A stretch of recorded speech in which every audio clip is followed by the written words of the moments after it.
Welcome to my world. Most importantly, this is mostly Neo's world. If you're sitting on the floor of my apartment, you're technically in Neo's world. So welcome to Neo's world. Today I'm going to be discussing the movie Killers of the Flower Moon by Martin Scorsese. And when I talk, he just got to be in my mouth for some reason. Like there's something.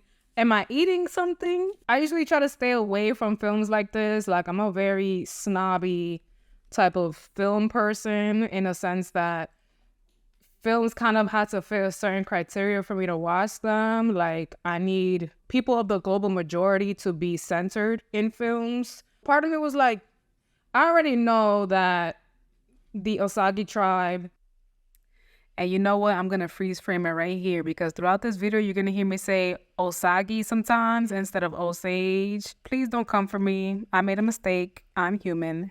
It's not going to be centered in this film. I don't think I want to watch it. Then I did my Googling. I did my research. And I was like, you know what? 3.5 hours. And people are saying that it didn't feel that long to them.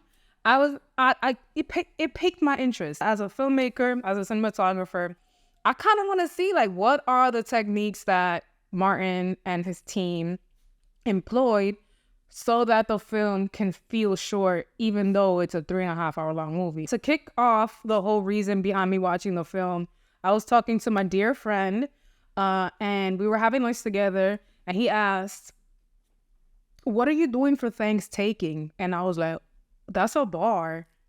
That's a whole bar. Thanksgiving? Why didn't I think of it before?" After they said that, I was like, yeah, taking really is the theme of that holiday. It's not really giving. Yo, Neil is wilding right now. Hey, baby. Up. Okay, now you in my world because you're on the couch. Whatever. He does what he wants. Something on my heart told me to watch that film to see what I could get out of it. I'd be surprised if I spill the beans. This is for people that saw the film and are like, I think I want to do a deep dive. I want to talk about it more. Does somebody on the internet share the same feelings as me? My whole conversation with my friend, with researching about this film before watching it, there was another pull that kind of made me want to watch the film even more. And it has been the fact that my family is, my elders are passing away and I have new babies being born into my family. And I think about the stories that have been lost with that type of generational process. And even with the features that we lose and the desire to keep our features, I remember for a long time, I was like, I want a nose job. And then I'm like looking at photos of my grandfather, who I didn't really know well, and on my dad's side. And then looking at photos of my grandma on my mom's side, who I didn't know well, and I look at my nose and I'm like, oh my God, I have like the perfect blend of their nose put together on my face. And I don't want to lose that. So I was like, I'm going to keep it.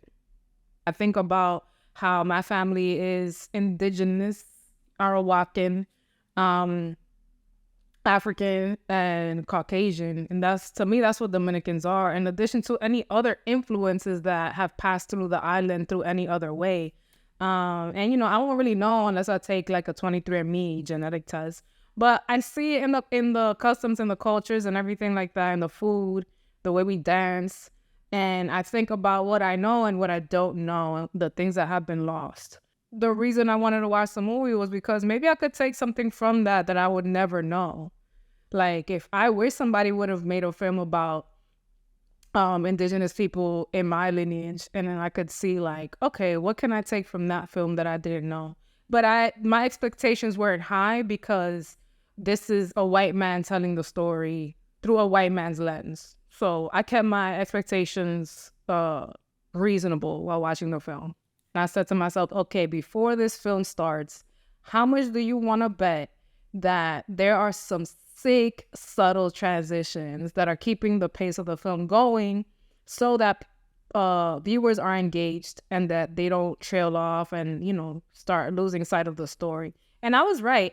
I think nearly every cut of the film had a transition or an element from the cut before. So there was one moment in the beginning where we're getting used to Leonardo DiCaprio's character, and he's reading through a book about the Osage Nation. And in the book, towards the end, he's talking about werewolves and like 3 werewolves or something. And in the next scene, you see him masked up with 2 other men robbing Osage people of their jewelry. So you see like these cuts that whether it's a visual transition or an audio transition, there's something from the shot before that plays into the next shot. Robert De Niro's character was introducing us basically to the Osage Nation through speaking to Leonardo DiCaprio about, you know, how he fits in this place, what he's gonna do for him, etc., etc. And at the end of his conversation with Leonardo, De Niro says the Osage people are some of the most beautiful people in the world. In the next shot, you see an Osage man foaming at the mouth on the floor, dying. And then you cut to the deaths of Osage people who are very wealthy. The whole nation at the time was very wealthy because they had oil, and the United States was controlling the system in which these people were receiving their money for that oil. So the story continues in that way, where there's either an audio transition happening or visual transition. There's some shot going on so that you're like, oh, I gotta find out what's next. Why are these people dying? What is happening? Who's doing this? So it raises a lot of questions. My favorite transition in the film was the transition of Lizzie, Molly's grandmother, going into death. She was dying from the wasting disease, which was diabetes. And that scene was poignant for me because death is actually a literal transition. You are moving from living, breathing, feeling, 5 senses, experience on earth to moving into the spirit realm. And a lot of people say that they see previous family members on their way to moving on from being earthbound.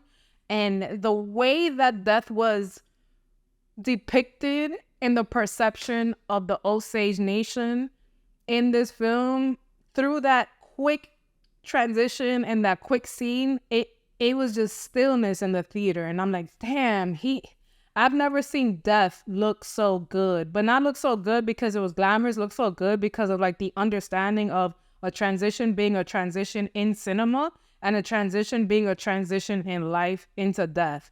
So kudos to you for that transition. That was fire. I'm still thinking about that part of the movie. I also want to talk about the nature in the film and the subtle ways that we saw the Osage people depict traditions in the film that weren't overt. They weren't explained. Like, for example, language in the film, the Osage language, there were no subtitles. And I think that goes into like America doesn't value knowing multiple languages. But as soon as you step out of the United States, go to Europe, go to India, go to different places, go to Costa Rica, these people know multiple languages. It shows me like, damn, kind of shame on you, America. Not me, shame on me, the audience, but shame on you, America, American culture, American taking culture for not knowing this language. Now you get to miss out on this part of the film because you don't value language. You don't value culture. One of the most powerful scenes to me also was in the beginning where Molly was getting to know Ernest because he was her driver. He was taking her everywhere. You know, we love a Uber king. And as, you know, they developed this relationship, eventually she was like, yo, you want dinner? You want to come inside the house? So he came inside the house and, you know, he was just being himself, which I appreciated that he didn't feel the need to have a filter in front of this woman, that he was really starting to dig her, even though he was also manipulating her. It was cute because towards the end of that conversation they were having, there was thunder outside. And I was like, all right, this is sexy. But Molly was like, pipe down. She didn't say it like that. I'm not aggressive. She said, you know, it's quiet time. Storm is happening. It's time for us to be still now. So it tells me that this part of the film is just a subtle part that shows the communion with nature, the respect for nature that the Osage people have, that we as, you know, Americans, as a consequence of thanks-taking situations, don't have that as a value system ingrained in our current system. I personally had that value. Like, I value a tree. I touch a tree when I walk past it. And that's because I feel like trees connect us. They hold the ground under us, and they connect us. They connect us through buildings. They connect us through earth.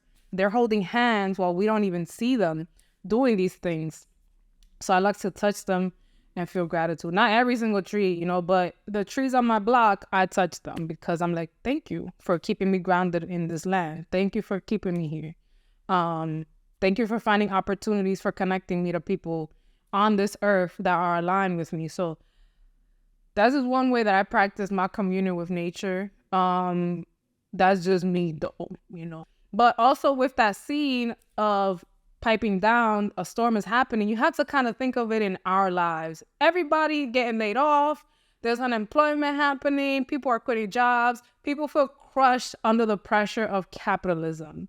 So we have to really consider this is a collective storm that we're all experiencing, or most of us are experiencing. Maybe it will benefit us to take a moment, to take a beat and say, hey, I'm still here. I don't know how I'm still here within this system or without this system, but I'm still here. And maybe show me the path to what's right for me. If I'm not finding opportunity in this system, how can I still exist with or without it? So I encourage people who are feeling alone through this economic challenge, through eggs being $10+ to sit down, pipe down, maybe pipe down in nature, and ask yourself, what is this storm trying to teach me? Partially, I was disappointed because I wanted Molly to have more censoring in the film. Centering, not censoring. Molly, for most of the film, was sitting on a bed wasting away because of diabetes and because she was being poisoned. The esoteric, reasoning to have Molly in this position throughout the film was also because she symbolized survival. She symbolized, I'm going to get through this the long way. I'm going to play the long game. Everybody around her family was getting killed, and she probably feared, I'm next. Let me act oblivious so that I can see this through, so that I can carry out my lineage and try to preserve what's left of my culture. That's, my way of thinking. It could have been another thing, but that's the way that I saw Molly handling the situation. Whereas her sister was pissed off. She carried a gun in her purse. She got killed, but right before getting killed, she called out her killers, knowing what was going to happen to her before she died. So at first, I wanted to be like, oh, Molly, if it was me, I would have been with Henry, because did you see how homeboy just popped into the scene and was like, this is my land. 6+ feet tall, hair down to his butt, big. He could give you the uppies. You feel me? Carry me. Fine as hell. At first, I was like, Molly, why didn't you go with him? The heart wants what it wants. But if it was me, I walked in there like, this movie would have been 3 minutes long instead of 3.5 hours, because I would have been with Henry. I would have been with Mr. This Is My Land. Same thing with Pocahontas. I was watching Pocahontas when I was mad little, and I was like, why you went with John? You could have been with Cocoam. She was like, oh, Cocoam is too serious. He's too serious. And I'm like, Cocoam is about his business. But I'm not Pocahontas. The heart wants what it wants. And I just say this because I came into the film thinking those things, and I'm like, you know what? Molly was playing the long game. Molly was like, I see what's happening, but y'all not about to kill me. Y'all not about to kill me the same way that y'all killed Anna. No. I'm going to find a way. And she found her way. It was a painful way. I'm glad that she survived the trial. I'm glad that she survived everything. But it sucked that she had to suffer. It sucked that her money was being controlled. Her insulin was being controlled. And that is just a mirroring of the whole tribe suffering. And not just that tribe, just other people that are being colonized. I also think about equity, and I think about ownership, and I think about the legitimacy of owning things and copyrights and owning land and mortgages and things like that. And I'm like, I wonder, this Osage team was paid to help. I wonder if they have equity in the film. Just a question. The one thing that I don't want people to get twisted after watching this film is that Ernest may have loved Molly, and there was like a love story interwoven in there. But don't get it twisted. He did Molly real, real dirty. I don't want people to think that Ernest fully 1,000% loved Molly and his family. Because even though he was, kind of like playing innocent in some scenes, the mission was still there. I feel like the movie tried to have audience members develop a soft spot for Ernest. And I think you should proceed with caution when you start to feel those feelings. He said it multiple times. He said, I love my money. He was moving in greed, even towards the end. So he could have felt remorse in the end. That doesn't mean that he loved Molly, because the things that he did to Molly, to Molly's family, irredeemable. The film, it did leave me with questions of like, what would this film look like, or what would a film look like with another perspective? What if this story was told from James' perspective, which is Molly's son? What would this story have looked like if it was told from Molly's perspective, from Henry's perspective, just from an old sage perspective? To wrap it up, I don't really need to prove things to y'all, but just because, you know, y'all love credentials so much, I am a filmmaker with over 10 years of experience. I'm not new to this, I'm true to this. And this is just my review, my take on Killers of the Flower Moon by Martin Scorsese. And this is a critical lens from a person who was born, raised, residing in the Bronx. This is the perspective of a Dominican woman who understands the effects of colonization in its modern times, and who wanted to watch this film to see how colonization played out in the United States with Osage tribe members. And even though I didn't get that full perspective in this movie, watch it and form your own opinion. I encourage everybody to create your own stories and to watch films critically from your lens, and to keep developing your own lens. This channel is not going to be about this. I might have more films that I truly enjoy where I give a take and review it. If you have a film that you want me to review and talk about, comment down below. Do the other free things that you could do to support me: like, share, subscribe, comment, send me a carrier pigeon, send me an email, knock on my door, make me some food, cradle me to sleep, get out the house. You know, be nice to me. Don't be fresh. I'm dragging it because these algorithms really make us have to tell y'all to do so many things, like, subscribe, blah, blah, blah, and now I gotta start doing that. But anyways, I'm back with outro, so until next time,